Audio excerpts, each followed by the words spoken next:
Bom dia, vamos começar mais um dia na graça do Senhor e vamos adorar a Deus. Que nós possamos declarar que a maravilhosa graça do Senhor é o que nos faz, nos sustenta, é o que nos dá o desejo de estar na presença do Senhor.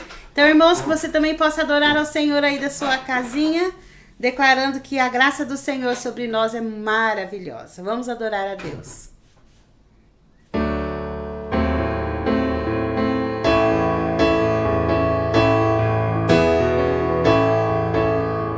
Maravilhosa graça, graça de Deus sem par. Como poder cantá-la? Como hei de começar? Ela me dá certeza e vivo com firmeza pela maravilhosa graça de Jesus.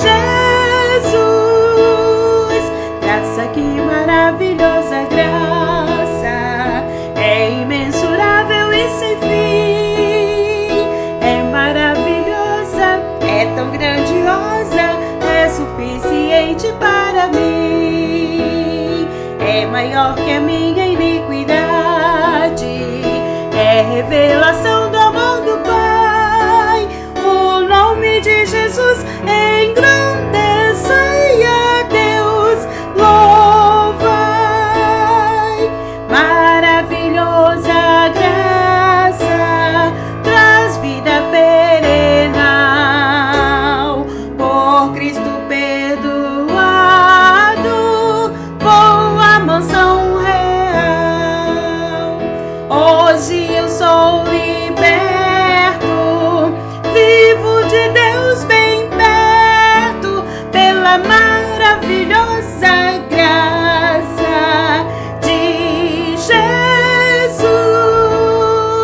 Graça, que maravilhosa graça, é imensurável e sem fim, é maravilhosa, é tão grandiosa, é suficiente para mim, é maior que a minha iniquidade, é revelação do amor do Pai. O nome de Jesus engrandecei a Deus, louva. Maravilhosa graça, que ricas bênçãos traz, por ela Deus transforma, dá vida eterna e paz. Sendo por Cristo salvo, faço do céu meu alvo, pela maravilhosa graça de Jesus. Graça, que maravilhosa graça, é imensurável e sem fim, é maravilhosa, é tão grandiosa, é suficiente para mim, é maior que a minha iniquidade, é revelação do amor do Pai. O nome de Jesus engrandecei a Deus, louva. Aleluias, que a nossa vida seja sempre de louvor e adoração a Deus. E hoje nós estamos felizes, todos os dias estamos, porque a graça do Senhor está sobre nós. Mas hoje nós comemoramos o dia da esposa do pastor e não podemos deixar de adorar ao Senhor com esta canção para esta esposa guerreira, princesa guerreira, que tem em sua mão a espada, que tem a coroa nas suas mãos. Kelly, essa canção é para você. Deus te abençoe.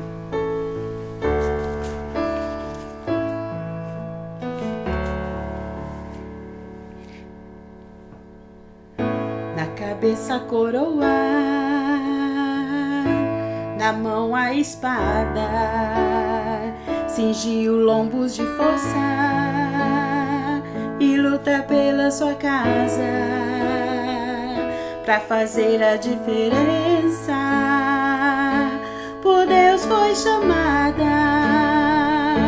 princesa do reino, guerreira ousada, na cabeça coroa, na mão a espada, cinge o lombo de força e luta pela sua casa, pra fazer a diferença. Por Deus foi chamada, princesa do reino e guerreira ousada. Mas em meio à batalha ela se feriu, seu coração foi golpeado e ela quase desistiu, e já não se via mais através dos olhos do Pai. Mas é chegado o tempo da restauração, de receber uma nova unção e prosseguir.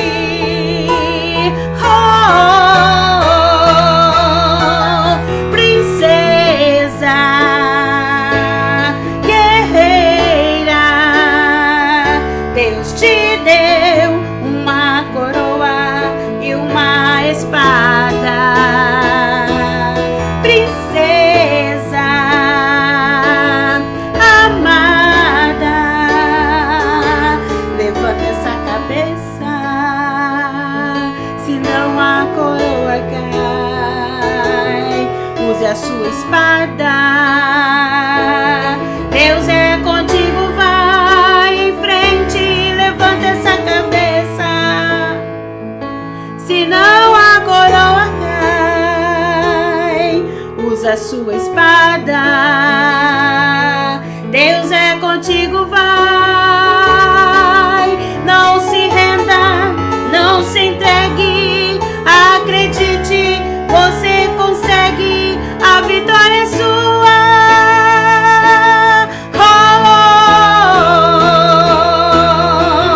Não temas, não pare, avance, declare que o melhor de Deus ainda está por vir, na sua vida, na sua casa, na sua família. Princesa, guerreira, Deus te deu uma coroa e uma espada. Princesa amada, levanta essa cabeça, senão a coroa cai. Usa a sua espada, Deus é contigo, vai em frente, levante essa cabeça, senão a coroa cai. Use a sua espada, Deus é contigo, vai. Não se renda, não se entregue, acredite, você consegue, a vitória é sua.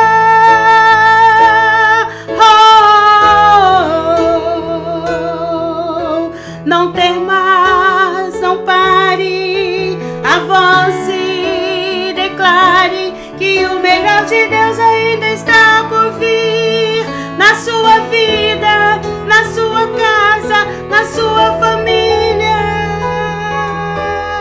Princesa, guerreira, Deus te deu uma coroa e uma espada. Princesa amada, levante essa cabeça, senão a coroa cai. Use a sua espada, Deus é contigo, vai.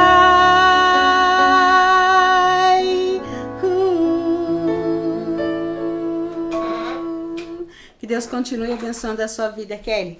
Agora vamos para mais um estudo, irmãos. Deus abençoe. Então vamos lá? Abra a sua Bíblia no livro de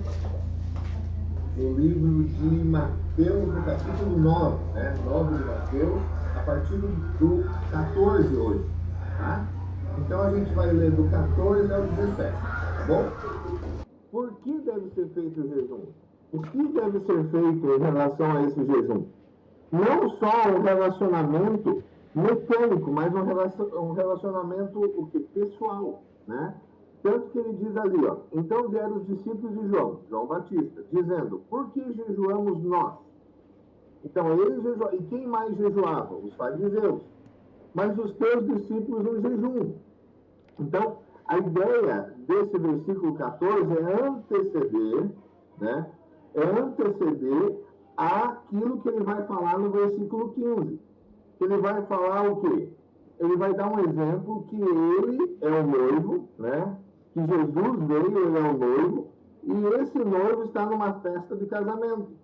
Então, os convidados dessa festa de casamento vão justamente no dia da celebração do casamento, no dia da festa de casamento, eles vão jejuar? Não. Virá dias que será necessário jejuar. Né? Virá dias que será necessário você ter que ter essa prática de jejum. Tá? Então, ver se tem mais alguma coisa. Se alguém quiser falar, do 14.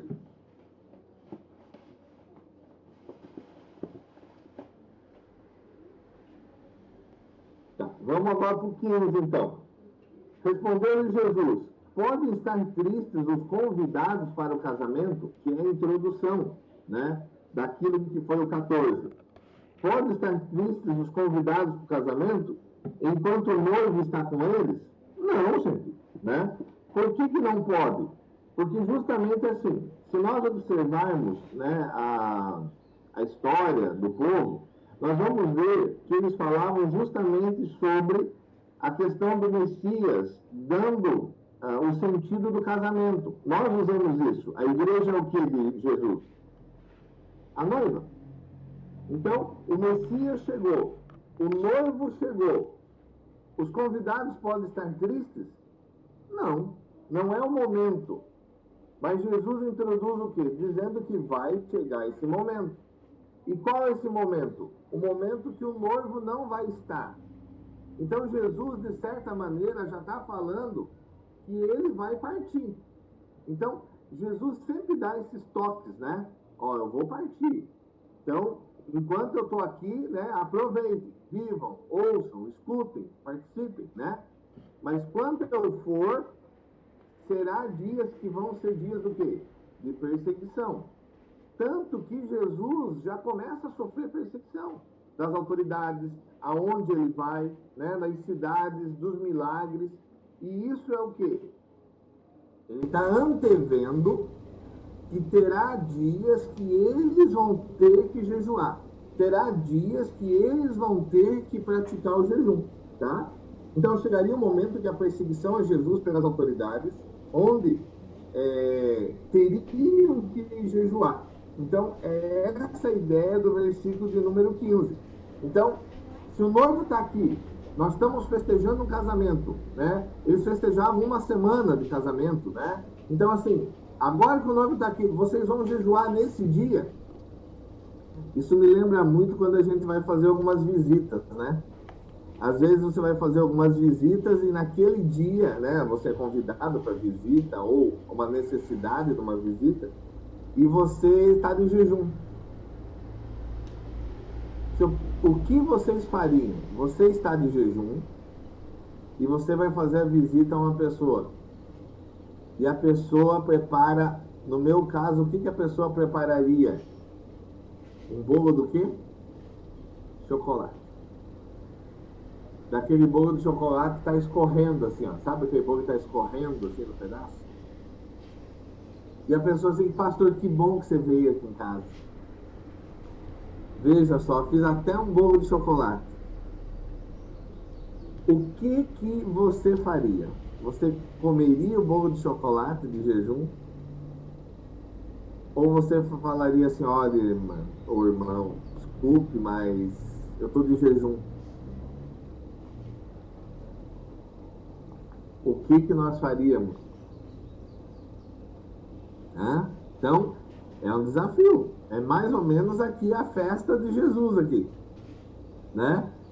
Será que nós comeríamos o bolo? A irmã Maria liberou o som. Comeríamos o bolo, irmã Maria? Eu comeria. Então, assim, é mais ou menos o que a gente vê nesse texto, né? Ou assim, nós vamos marcar jejum um dia de festa, né? Você vai ter assim, vai receber uma pessoa na sua casa e você vai só servir a pessoa e não vai comer. Então, assim, não estou falando da questão da gente quebrar jejum, mas da gente entender o que é mais importante naquele momento, né? O que é mais importante naquele momento. Então, é algo assim que a gente tem que pensar. E Jesus está falando aqui sobre isso, né? Ei, pastor. Oi. E aqui diz assim, dias, porém, virão em que lhe será tirado o esposo, né? Aí Jesus está falando que vai chegar um momento que ele vai ser crucificado e vão tirar ele do convívio dos discípulos, né? Uhum. Mas também nós vemos que Jesus, antes de ir, ele orou para que o Espírito Santo viesse até os discípulos, né? Então, assim, saiu o corpo físico de Jesus, mas o Espírito, que é Jesus, está entre eles. Então, assim, o jejum é como assim, as pessoas, vou fazer jejum, mas Jesus está neles, Jesus está em nós, né? Nós estamos conosco, né? Quer dizer, pensando assim numa outra dimensão, igual assim, Jesus falou assim, eu estou com o Pai, ainda falando com o discípulo. Então, numa outra dimensão, Deus está conosco. A gente não vê, mas Deus, numa outra dimensão, está conosco. Então, essa questão do jejum, assim, o jejum realmente é para matar a nossa carne, né? É para segurar a carne. A ansiedade da carne. Hã? A ansiedade da carne. Sim, né? entendeu? Para a gente poder entender. A carne mandar em nós, né? Porque Jesus já está em nós, né? Jesus já está aqui conosco, né? Sim. E, então, é isso mesmo, né? Jesus não está repreendendo a prática do jejum. Jesus está falando que o jejum ele deve ser feito em um determinado momento. E que, assim, deve ter a sua intenção, ela não deve ser somente para uma prática. Eu jejuo todos os dias tal, né? Mas isso é um jejum a qual você está praticando o jejum com objetivo, ou você está só jejuando? No sentido assim, só deixando de comer. Você está agregando ao jejum realmente uma espiritualidade, uma intenção no jejum, ou você está só deixando de comer? Eu brinco assim, hoje meu dia foi tão corrido que eu jejuei. Meu dia hoje foi tão corrido. Não deu tempo de eu comer, então eu chego no final do dia e falei assim, que bom que hoje deu para mim jejuar.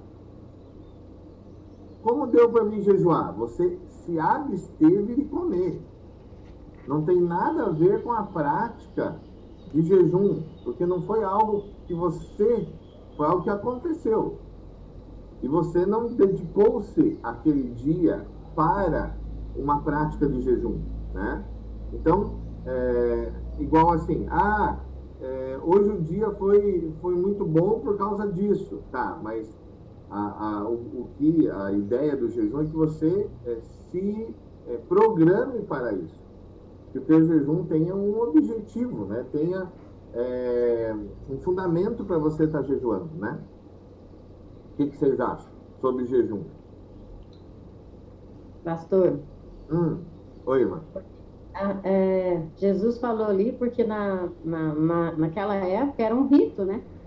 Na realidade era um rito religioso e eles só faziam, mas não havia mudança, não havia propósito, como o pastor está explicando. Era um rito, eles faziam isso porque era um rito religioso deles, né? Não era algo que eles se propunham a fazer no objetivo de ter uma mudança, né, de mudar suas atitudes, né, a sua maneira, né, transformar a sua natureza. Na realidade era um rito, é por isso que Jesus falou também sobre isso. Mais tarde ele fala, né, dos fariseus, né? Sim. Bom, então vamos lá para o 16. Ninguém põe remendo. O 16 e o 17 estão juntos, né? Mesmo que são dois exemplos diferentes, mas ele continua assim. Jesus continua o mesmo discurso, né? O discurso de Jesus é ensinar, trazer um ensinamento novo sobre a lei. Não é, na verdade, um ensinamento novo. É uma interpretação pessoal, uma interpretação mais prática daquilo que eles estavam fazendo. Então, ele não repreende o jejum, mas ele diz que você deve fazer de maneira mais prática, não só religiosa, né? Não só por fazer. 16 diz assim: ninguém põe remendo de pano novo em vestido velho.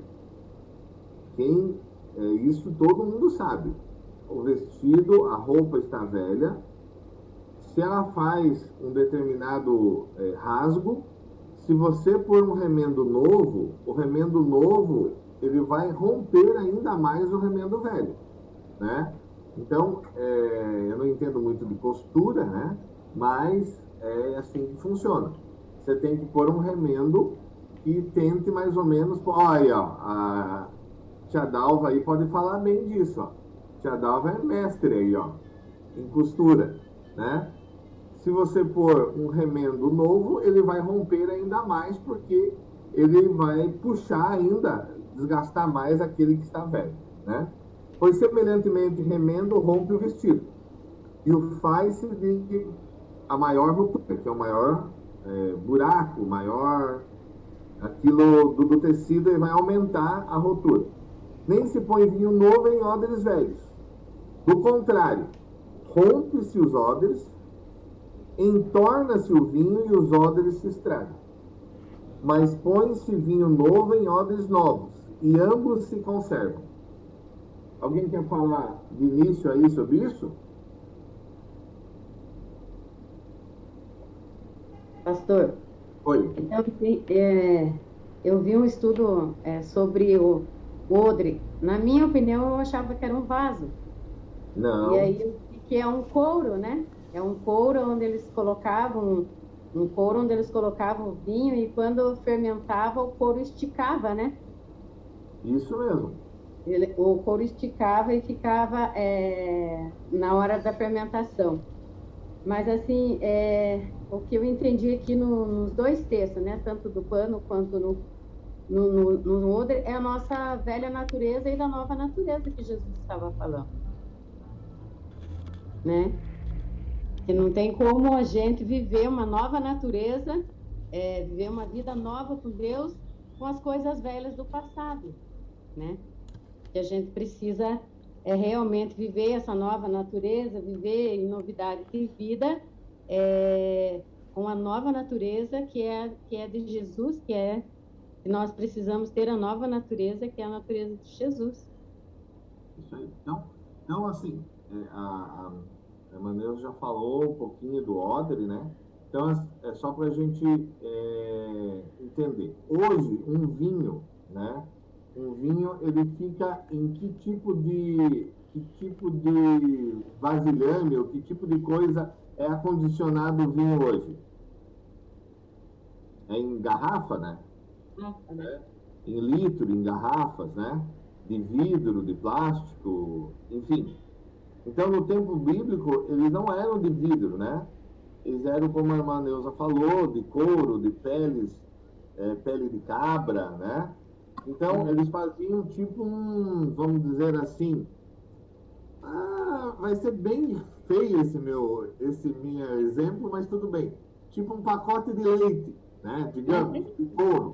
Tipo um pacote de leite de couro, aonde eles amarravam a ponta, né? A ponta de cima amarravam bem para que o vinho pudesse ficar ali, né?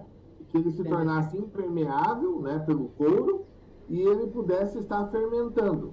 Então, por que colocava um couro novo, porque o vinho ele iria fermentar e ele ia expandir. Então ele não, para que ele não estourasse, o couro tinha que ser novo para aguentar a expansão daquela fermentação do vinho. Se colocasse um vinho novo num odre, né, num desses sacos, né, de couro, e colocasse ali o vinho novo no odre velho, o que ia acontecer? Ele já estava envelhecido, né, igual um couro mais velho, desgastado, né, e ele não aguentaria quando o vinho fosse fermentar. Então a ideia é justamente disso. Por isso que eu digo que o 16 anda com o 17.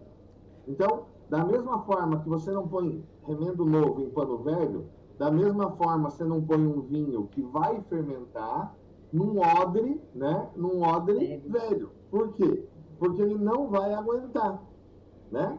Então, o que significa, o que quer significar, né, naquilo que eu fiz de estudo para compartilhar hoje, o que significa esse versículo 16 e 17? Então, é uma ilustração que Jesus ensina sobre a incompatibilidade. Você pegar os judeus vivendo, então, da forma antiga e querer só colocar na vida nova com Jesus. Talvez muitos discípulos de João estavam fazendo isso. Então, exemplo, deixa eu dar um exemplo aqui. Digamos que a gente vem de uma outra denominação ou de uma outra religião. E daquela outra religião você tenta agora, né? Você aceita Jesus como Senhor da tua vida e quer trazer tudo da outra religião para dentro da tua prática nova. Não vai dar certo. Os judeus, eles teriam que mudar a mente, o coração deles para essa nova vida. Então Jesus está tentando mostrar para eles o quê? Vocês estão paralisados na justiça própria, né? Vocês estão sobrecarregados com regulamentações. Vocês estão cumprindo a lei somente por cumprir. Então agora vocês têm que entender que vocês têm, fazendo essa mudança de vida agora, vocês reconhecendo, né, um relacionamento pessoal com Deus, e vocês têm que mudar a forma de pensar. Então, não adianta a gente ter um ensino novo se a gente tem práticas velhas. É isso que eles estão, o que Jesus está tentando falar com eles, né? Esses dois exemplos é nesse sentido, né? Jesus usa essa expressão, né? Eu coloquei aqui, para explicar que ele não tinha vindo para consertar o antigo sistema judaico. Ele não veio consertar. É isso que a gente precisa entender.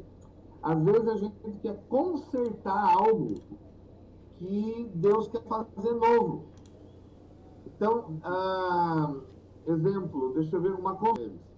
Tem situações na nossa vida que uma reforma não muda. Você precisa construir de novo. Então, assim, às vezes em casa, né, um exemplo hipotético, né, de um filho, de uma filha, às vezes você está vindo numa constante com o teu filho, com a tua filha, e você vê que as coisas não estão boas. Às vezes você vai ter que parar. Fala assim, ó, vamos acertar isso hoje. Eu tenho muito isso. A Kelly não é assim, mas eu sou. Eu gosto de ir assim, ajustando, arrumando as coisas, né?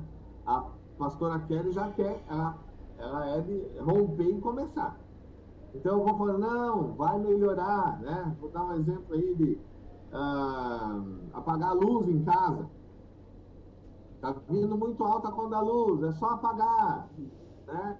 Mas quem tem que apagar? Quem passar por último. Banho em casa, né?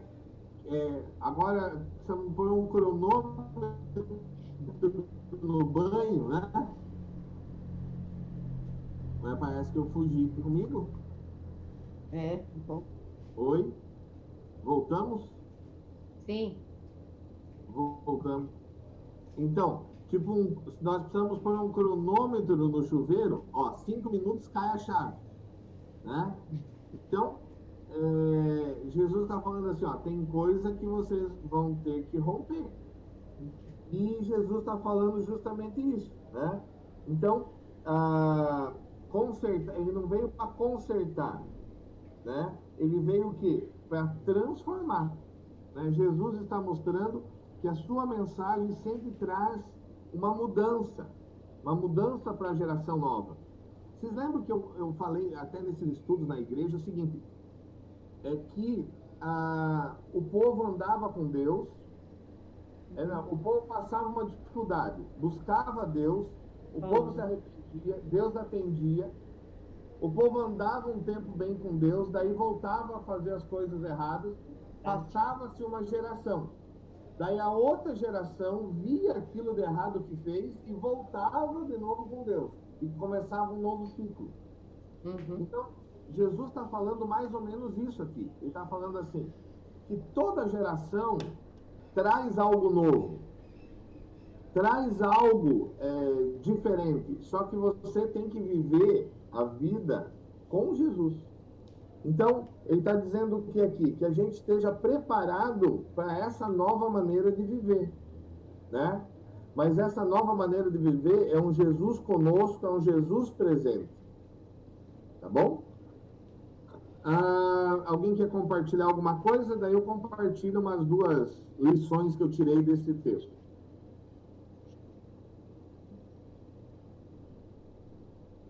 Alguma coisa dessa parte? Bom, o versículo 16 diz assim, ninguém põe remendo de pano novo em vestido velho, né? Alguns estudiosos usam a palavra novo para não encolhido. Então ele diz assim, o tecido, ali está falando do tecido, pano novo, né? O tecido não encolhido. Então, digamos que você vá, digamos assim, a gente fez uma roupa, né, um vestido, e guardou um pedaço do tecido, certo? Guardou um pedaço. Esse vestido que a gente fez, a gente lavou ele várias vezes, usou, pôs no sol, usou, cortou, veio, tal, mudou. Esse vestido, você gostava muito dele. Ele estragou e rasgou. Mas você lembra, tem um pedaço de tecido novo que eu guardei desse vestido? Então, o que o texto diz aqui? A ideia de tecido encolhido. Então, você não tem como pegar um tecido novo do mesmo pano e colocar ali, porque o outro já está enrugado, encolhido. Então, ele usa essa expressão. Não tem como nós consertarmos coisas no mesmo lugar, algo novo em algo que está velho. Então, a ideia de Jesus, né, de novo aqui falando a mesma coisa, a ideia de Jesus é fazer de novo. Então, tem situações da nossa vida que nós vamos ter que fazer elas de novo, tá? Começar ela de novo. Não remendá-las, mas começá-las de novo, tá bom? Bom, então aqui os 2 lições. Primeira lição que eu pus, cuidar para que nossa religião, né, nosso relacionamento, de entendimento, de arrependimento, deixa eu ver aqui, cuidar para que nossa religião, relacionamento com Deus não se torne velho. Então aqui, ó, primeira lição que eu tiro do texto para mim, cuidar para que o meu relacionamento com Deus não se torne velho. Então, por isso, o meu relacionamento tem que ser renovado constantemente. Que ele não se torne velho. Isso é muito importante. Porque o velho, nesse sentido, ele vai ser desgastado, ele vai ser mais fácil rasgar, ele não vai passar pelas situações como um relacionamento novo, ele vai sofrer as consequências do tempo. Então, se o nosso relacionamento com Deus sempre estiver novo, ele vai ser mais forte, ele vai enfrentar melhor as lutas do dia a dia, e a gente vai conseguir passar melhor a nossa vida. Então, por isso que o relacionamento com Deus deve ser constantemente renovado. Amém? Amém. E a segunda lição que eu tiro aqui, deixa eu ver. Deixa eu ver onde está aqui a minha segunda lição. Aqui.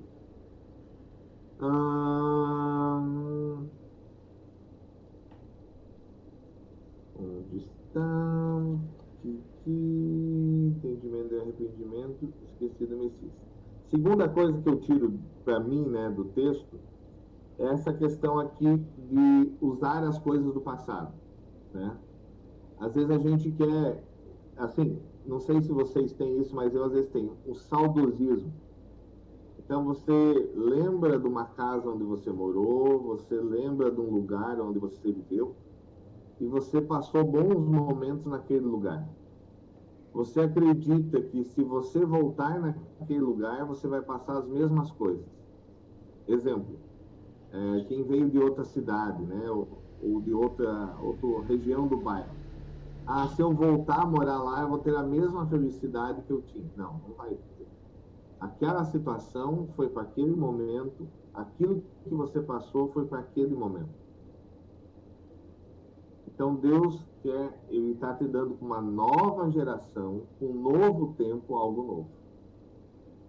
Então isso é muito importante a gente entender. Porque senão a gente sempre vai estar buscando uma felicidade que já passou, sempre vai estar buscando um lugar que já viveu, sempre vai estar buscando experiências que já aconteceram. E a gente não está aberto a momentos novos. Por quê, gente? Sabe por quê? Porque a gente não quer fazer algo novo. A gente quer viver do que já fez, ou da situação que já viveu.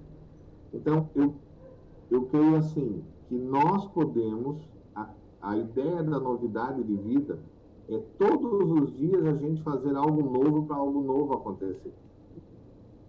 E esse algo novo não quer dizer assim, pastor, então se eu orava 5 minutos, eu tenho que orar 7 para algo. Não, tem que falar assim, o teu coração tem que estar novo em Deus, renovado em Deus. Então, o teu coração aberto para aquilo que Deus tem para fazer, ou que Deus pode fazer. Amém? Amém. Alguém quer compartilhar alguma coisa? Daí nós entramos para o 18, né? Eu quero, pastor. É que conforme Então, o pastor pode falar. Conforme o pastor foi falando ali, eu lembrei que essa palavra que o pastor falou de algo novo, né? É uma experiência minha. Então, a pandemia passada, na pandemia passada, eu fiz um concerto com o Senhor. E nesse concerto era um dia de ceia, e eu estava falando para Deus, né, que eu renovava minha aliança com Ele, tudo.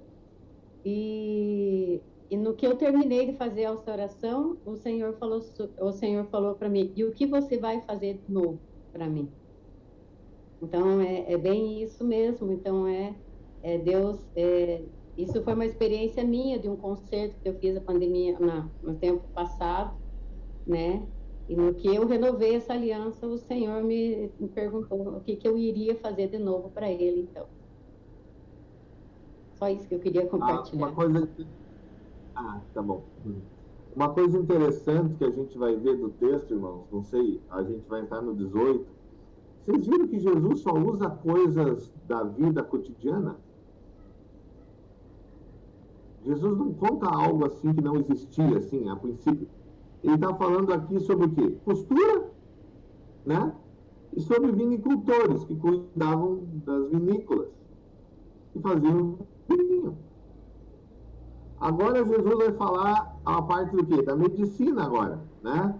A partir do versículo 18 vamos falar sobre medicina, quem lida com medicina.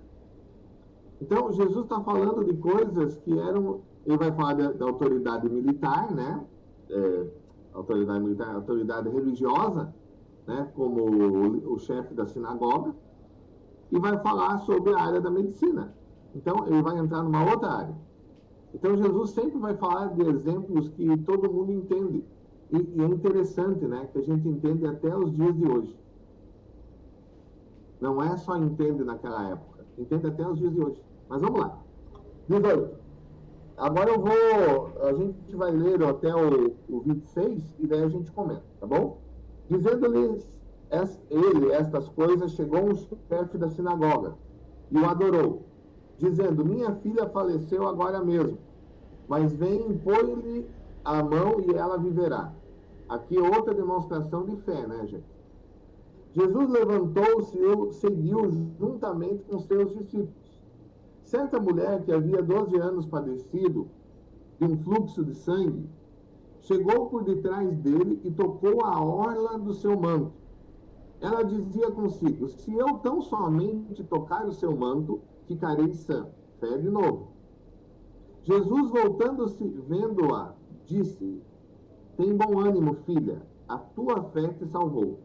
E desde aquele momento a mulher ficou sã. Chegando Jesus à casa daquele chefe e vendo os tocadores e o povo em alvoroço, disse: retirai-vos, que a menina não está morta, mas dorme. E riram-se dele. Depois que o povo foi posto fora, entrou Jesus e tomou a menina pela mão, e ela se levantou. E espantou-se essa notícia por toda aquela região. Alguém quer falar alguma coisa aí de início? Nós vamos levar a irmã Maria lá para fazer o teste. Se ela estava morta, se ela estava dormindo, se ela estava em coma. O que estava acontecendo? Oi, voltamos? Eu travei? Tudo bem agora? Então assim, agora a gente vai ter que levar a irmã Maria lá ver essa menina para ver se ela estava em coma, se ela estava dormindo ou se ela tinha morrido, né? Vamos ter que fazer esse teste aí para ver o que essa menina estava. Alguém quer compartilhar alguma coisa antes da gente começar? Que destaca do texto?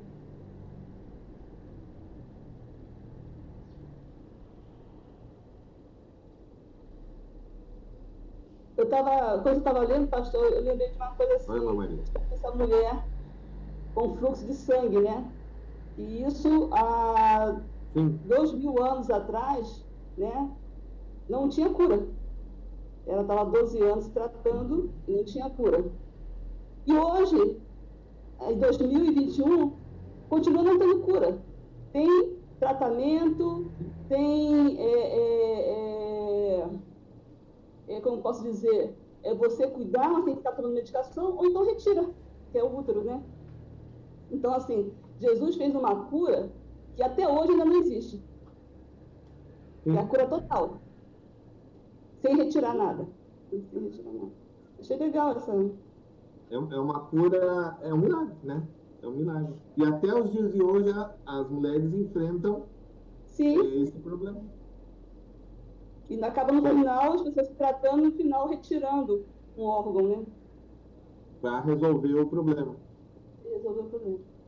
Quem era esse chefe da sinagoga?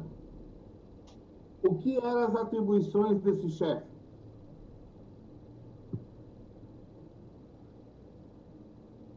Quem era esse chefe da sinagoga? Então, assim, gente, se vocês forem, eu ainda não é que eu não tive oportunidade, eu até acho que não busquei essa oportunidade, né? Eu gostaria de conhecer uma sinagoga de verdade, assim, como de verdade. Ver o funcionamento de uma sinagoga, e não precisa ir para Israel para isso, você pode ir para Curitiba, né? Então, ver uma sinagoga de verdade, porque essa função de chefe da sinagoga ainda existe. Né? Ela ainda existe. E esse texto que a gente vai começar, ele está também em Marcos capítulo 5, né? E em Lucas capítulo 8. É um texto paralelo, tá bom? Então, o que era a função do chefe da sinagoga? Alguém já estudou sobre isso? Qual era a função do chefe da sinagoga? Bom, ele era responsável pela administração da sinagoga. Cuidar do prédio, supervisionar as reuniões, os cultos, e muitas vezes ministrar nesses cultos. Ele era responsável na novela Gênesis. Não sei se vocês assistem ou observaram que os filhos vão para uma escola na sinagoga. A gente viu Abraão indo por irmão, né? Uma escola. Então, esse chefe da sinagoga, ele era responsável pela administração, pelo cuidado durante a semana dessas aulas que os rabinos davam, ou que algum professor dava nessa sinagoga. E ele tinha uma outra função muito interessante. Sabe qual era? Ele era aquele que agendava para os rabinos ensinar nas sinagogas. Então, ele tinha a função de fazer as escalas. Então, provavelmente, Jesus participou de uma escala dele. Provavelmente. Porque ele conhecia Jesus. E talvez algo que Jesus falou a ele chamou a atenção dele. Por isso que ele, né, chega até onde ali Jesus estava e o adora, dizendo, minha filha faleceu. Dizendo-lhe essas coisas, chegou o chefe da sinagoga. Então, como que ele ia adorar a Jesus? Porque ele conhecia Jesus. E por que, no meu ponto de vista, ele conhecia Jesus? Porque ele já tinha dado oportunidade para Jesus ir falar nessa sinagoga, né? Mas vem então, né? Impõe-lhe a mão. Então, veja só, a cura através da imposição de mãos. Vê que interessante. Ele não falou para Jesus. Tô pondo um cabo aí que está travando a minha internet. Ele não falou assim, dá uma palavra. Provavelmente aquilo que eu entendia de Jesus é que Jesus precisava pôr a mão sobre ela. Agora observe uma coisa, você viu qual é o outro milagre de Jesus nesse texto? Da mulher com hemorragia. Como que a mulher foi curada? Tocando. O toque pelas mãos. Duas coisas a gente vê aqui. Uma, Jesus... Deixa eu ver aqui, só um pouquinho, irmãos. Tecnologia aqui. Bateria acabando. Só um minutinho, um segundo, deixa eu só falar.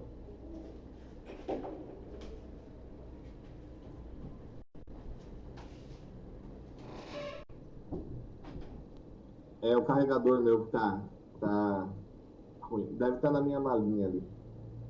Então, veja bem, eu acho muito interessante, porque quando você estuda assim fechadinho a Bíblia, em alguns textos, você começa a perceber isso. Aqui tem duas formas de você ser curado por Jesus. Ou Jesus vai até você, ou você vai até Jesus. Ou você toca Jesus, ou ele te toca. Muito interessante. Muito interessante. Para ver como Jesus faz de maneiras diferentes. Jesus, ele faz de maneiras diferentes para alcançar o resultado na nossa vida. Talvez para Kelly Medeiros ele tocou ela, para Maria Aparecida ela tocou ele, né? Então cada um de nós tem uma forma, mas o objetivo de Jesus... Pode falar. Posso compartilhar uma coisa, pastor? Pode então me tocou bastante quando eu li essa passagem da mulher com fluxo de sangue, porque é justamente o que o senhor falou, né? A maneira como a gente trabalha a nossa fé. Eu imagino aqui que fala que 12 anos, então, ela sofreu com esse fluxo de sangue, né? E naquele tempo as mulheres eram consideradas impuras, enquanto tivesse com o fluxo de sangue. Então, eu imagino que 12 anos ela foi rejeitada pelas pessoas, ela foi... vivia sozinha por estar impura, né? E eu acredito que foi nesse tempo que ela teve o seu relacionamento com Jesus, que ela foi buscar Jesus, né? Então ela sabia que ele não ia rejeitar quando ela foi e tocou nele. Ela conhecia ele. Eu imagino que nesse tempo ela teve um relacionamento tão grande com ele que ela sabia que ele não ia rejeitar ela, e que ela seria curada, né? Ela deu um passo de ousadia na fé dela. E foi isso que realmente a curou. Nada seria assim possível se não fosse a fé dela, né? De somente tocar nele. É isso aí mesmo. 19. Jesus levantou-se e o seguiu juntamente com seus discípulos. Aqui provavelmente tinham outros discípulos juntos, né? Não só os 12. Certa mulher que havia 12 anos padecido de um fluxo de sangue chegou por detrás dele e o tocou a orla do seu manto. Então vamos lá. 12 anos, fluxo de sangue, era uma hemorragia. Agora, eu até peguei aqui uma das vindas do Coraiola, eu comprei essa roupa aqui. Eu peguei ela aqui só para ver a ideia do texto. É que a mulher tocou isso aqui, ó. Não tocou a veste dele. Tocou só a franja. Então, a mulher tocou um pedacinho só. Tipo assim, digamos para nós, o que é mais importante para nós? Tocar a veste, o tecido, ou essa pontinha só? Vamos ser sinceros, essa pontinha às vezes a gente não dá nem valor para ela. O importante é o tecido. Então, a fé da mulher foi tão grande que ela tocou aquilo que menos representaria a veste de Jesus. A parte menor, meu cachorro estava pegando a outra frente. A parte menor, a parte menorzinha. Então, o que quer dizer? Gente, é a fé. É a fé, porque para alguns a gente vai tocar, para outros ele vai tocar a gente. Então, se tão somente você tocar a franja, a parte mais, digamos assim, a menor parte da roupa, ela foi curada. Então, eu achei muito interessante analisar isso em relação à fé dela. Então, ela só tocou o quê? A franja. Vamos lá. Ela dizia consigo, se eu tão somente tocar o seu manto, então tocar a sua franja, ou tocar alguma coisa que representasse Jesus. Veja bem.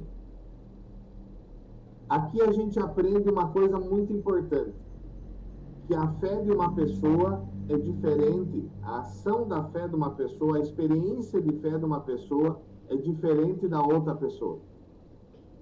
Então, para mim, um exemplo, eu preciso estar fazendo tal coisa. Para outra, eu preciso tocar, eu preciso que Jesus me dê atenção. Para outros, simplesmente tocar a Jesus já vai produzir a cura. Então, eu vejo aqui um ponto de fé da vida dessa mulher. Não sei o que vocês entendem, mas eu vejo aqui um ponto de fé dela, né? Um ponto diferente de fé.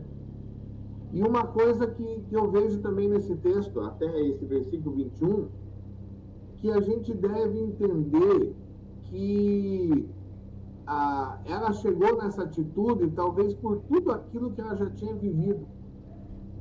Talvez ela já tinha tentado de todas as formas, de todas as coisas e não tinha dado resultado. Então a atitude dela seria o quê? Se tão somente eu tocar. Esse homem, ele é Jesus, ele cura. Então o que eu preciso é somente tocar ele. Porque talvez ela já tinha buscado as pessoas, né, que podiam ajudar ela, e muitas coisas ela já tinha feito. Mas agora não era uma atitude do que os médicos poderiam fazer com ela, mas do que ela poderia fazer com a doença dela em relação a Jesus. Então, Às vezes a gente espera assim, o que tal pessoa pode fazer para mim para que eu seja feliz?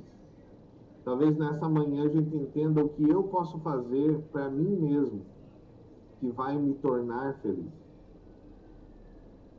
Então, eu vou esperar que uma pandemia passe ou eu vou aprender a ter atitudes para viver nessa pandemia? Né? Então, não esperar do outro, não esperar da situação mudar, mas eu ter uma forma diferente em relação àquela minha dificuldade. Eu buscar uma solução que não dependa de uma outra pessoa, mas que dependa de mim. Né? Então, assim, crer realmente nisso, né? Em algo diferente da parte de Deus em relação àquilo que Jesus está falando. Alguma coisa? Senão vamos para o 22. Mais 10 minutinhos, irmãos, nós terminamos, tá bom? Jesus, voltando-se e vendo-a, disse: tem bom ânimo, filha, a tua fé te salvou.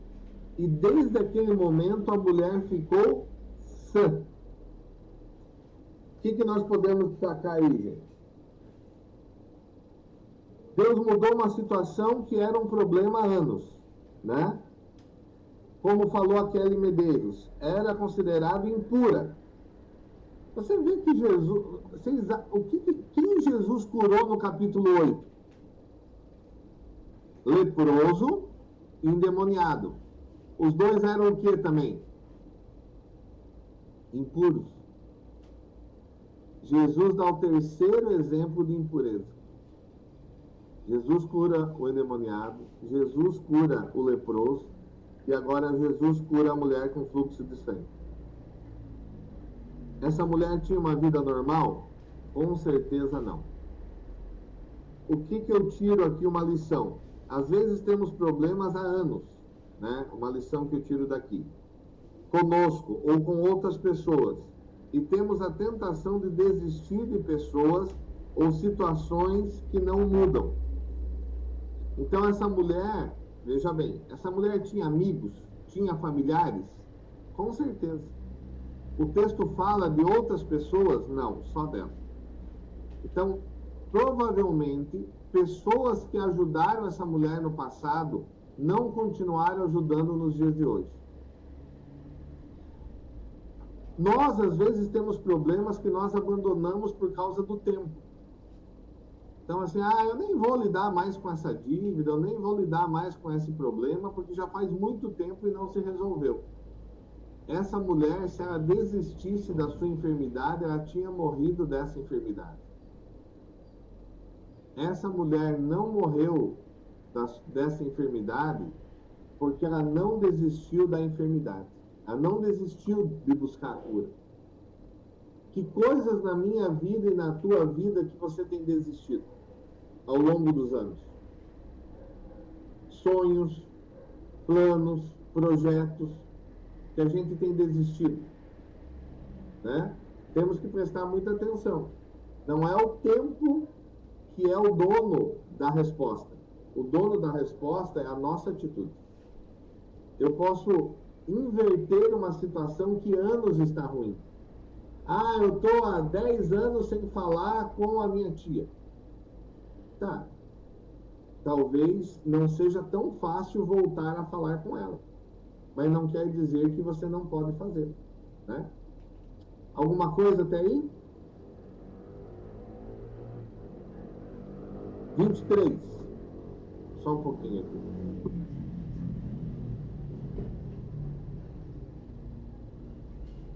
Vamos lá. 23.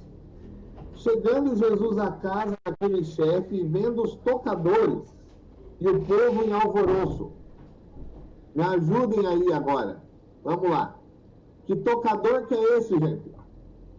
Tinha uma banda lá? Por que tinha uma banda na casa da moça?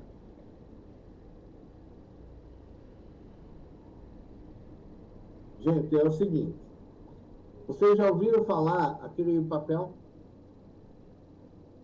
Você já ouviu falar da carpideira?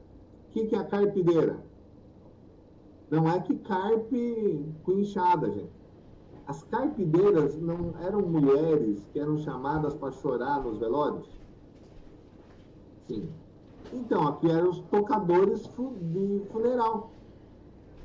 Nós temos uma prática, na verdade, eu não... essa prática eu não vejo muito em velórios, mas nós temos uma prática na igreja que nos velórios nós levamos os tocadores. Então, normalmente vai a pastora Cleide mais uns 2 tocadores, ou 1 tocador, e nós adoramos a Deus pela vida da pessoa durante o tempo que ela viveu. E logo em seguida, né, durante, nós fazemos uma oração e tal, e damos uma palavra. Mas nós carregamos os tocadores com a gente.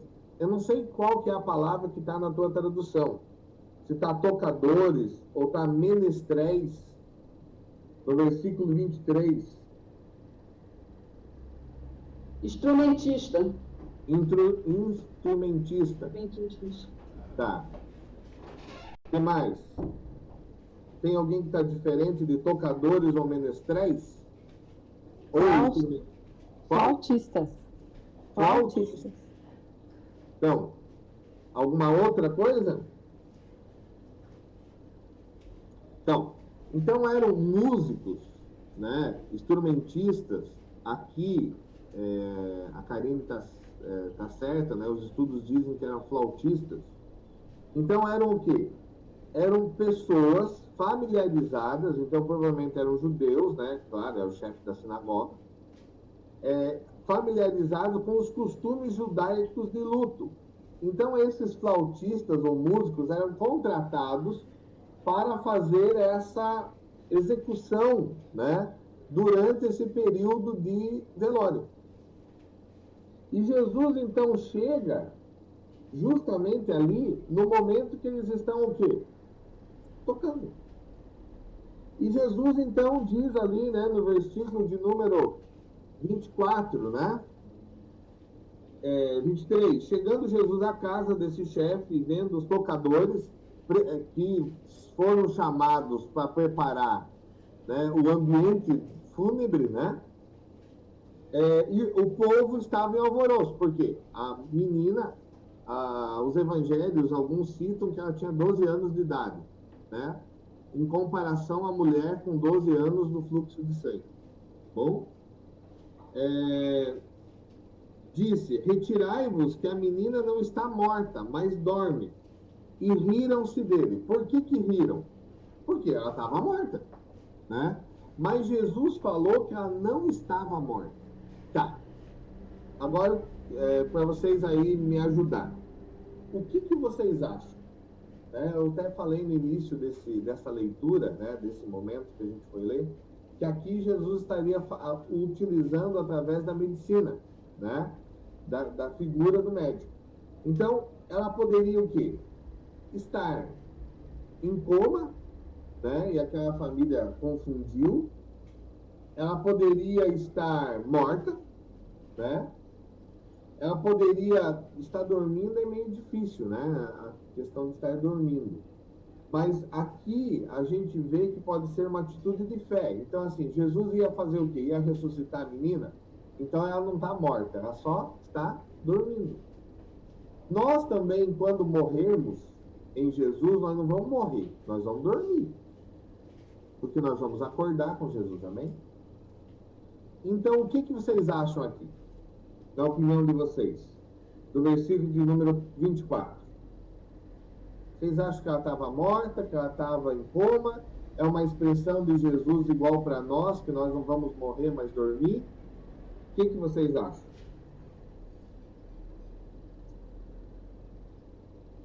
Vocês têm alguma opinião sobre isso? Viram alguma coisa? Leram alguma coisa sobre isso?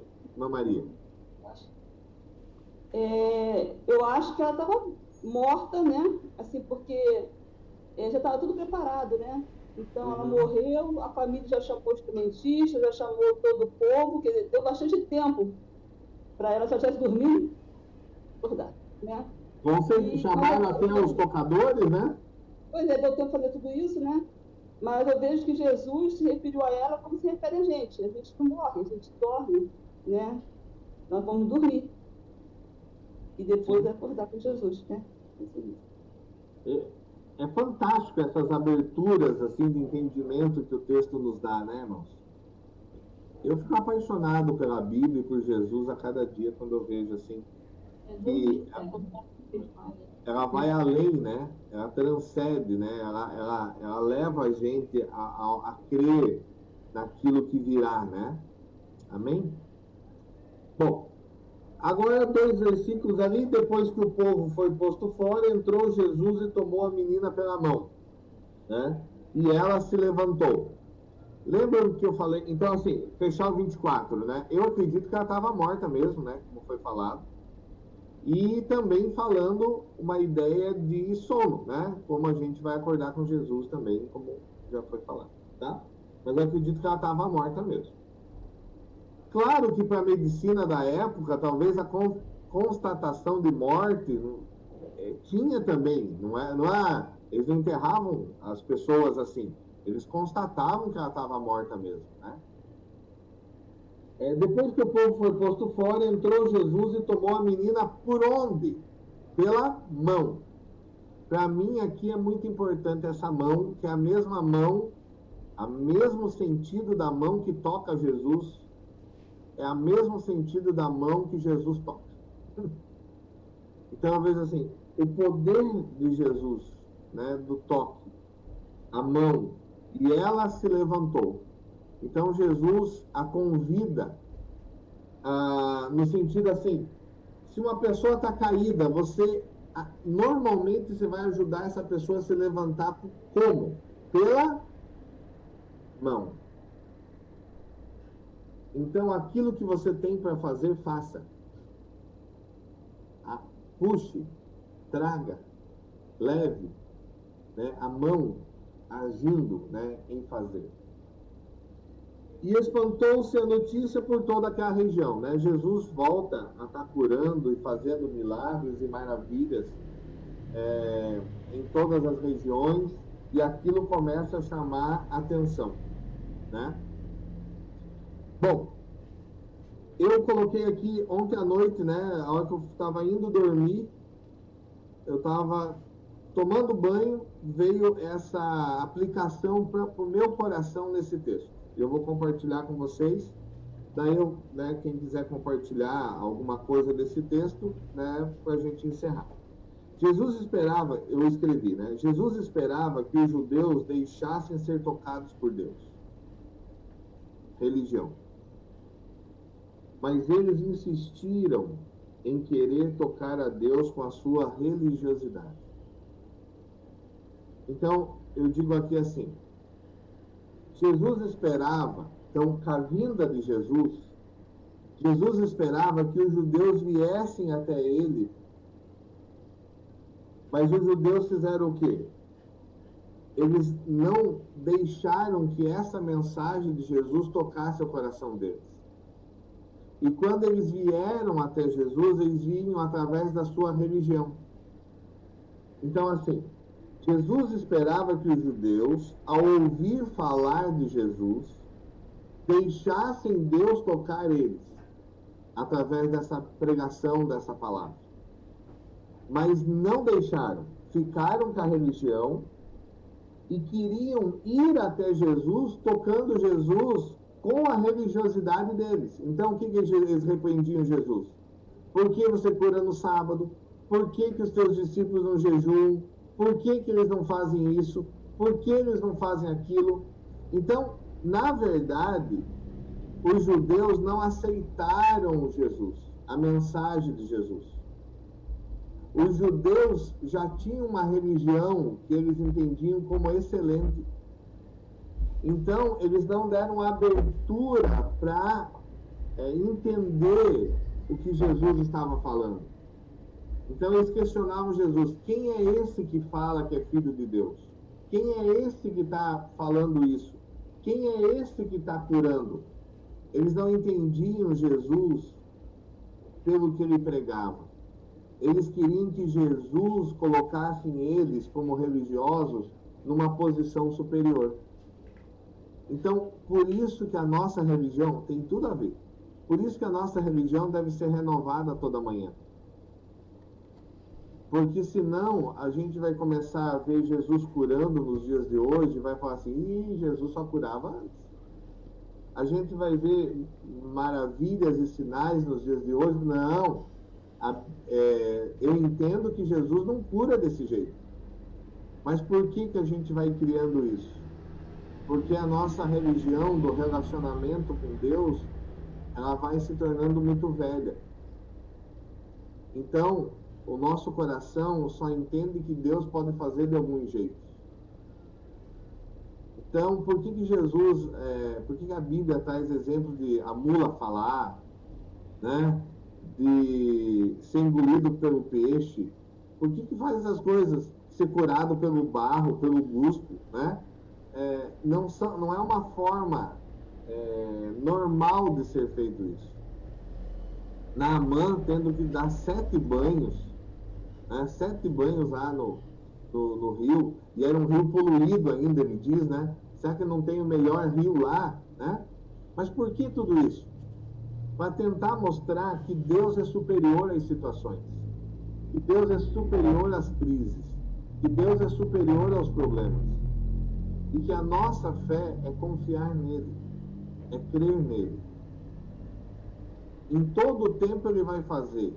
Ele pode usar uma pessoa para falar ao nosso coração e trazer uma verdade de Deus que nós não estamos deixando, às vezes, Deus fazer. Então, ele pode fazer de outras formas para tentar nos ensinar. Uma coisa prática para mim, né? O Judá Bertelli, ele fala muito assim, que Deus fala em tudo. E isso eu acredito plenamente. Eu não fico buscando em tudo, né, numa placa, né, na forma que ele faz, assim, na forma que ele entende que Deus fala com ele, mas eu vejo assim que Deus fala em todas as situações da nossa vida. Que Deus fala para nos ensinar e para trazer ao nosso coração as suas verdades. Então, nessa manhã, a minha fala, né, para encerrar a minha, daí eu abro aos irmãos, se quiser compartilhar, eu vejo assim, Deus está falando alguma coisa ao nosso coração aqui. Sobre as nossas práticas, né, como foi o exemplo do jejum. Onde está aqui? Como foi o exemplo do jejum. Como foi o exemplo da vestimenta nova e a vestimenta velha. De como nós vamos consertar a nossa vida. A nossa vida precisa conserto ou transformação? Ela precisa uma vida velha reformada ou uma vida nova? Entramos aqui no texto da mulher, vemos aqui que aquele que quer buscar a Jesus vai buscar a Jesus, e aquele que quer se encontrar com Jesus ou vai buscar Jesus ou Jesus vai buscar ele. O importante é a fé, uma fé que tão somente tocar Jesus, ou uma fé que precisa que Jesus vá na casa. E eu vejo aqui, para encerrar, que a gente deve tomar o seguinte cuidado, né? Estar atentos à direção de Deus. Jesus foi curar a mulher hemorrágica, sim ou não? Não. Jesus foi curar a filha do chefe da sinagoga. Mas nesse meio apareceu uma mulher. Então, na nossa vida a mesma coisa.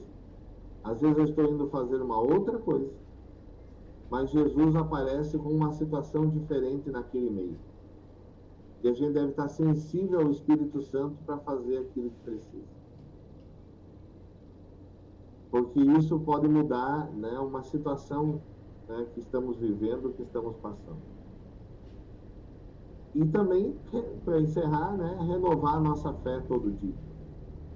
Não uma prática forçada, mas uma prática mesmo de obediência e deixar Deus falar ao nosso coração. Amém? Alguém quer compartilhar alguma coisa, né, sobre tudo isso?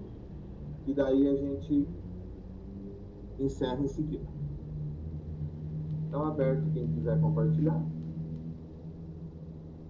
Semana que vem, enquanto vocês pensam, né? Semana que vem, a partir do 27, vamos encerrar até o 38. Pastor, se a gente for para o culto, né? Então, daí a gente avisa, né?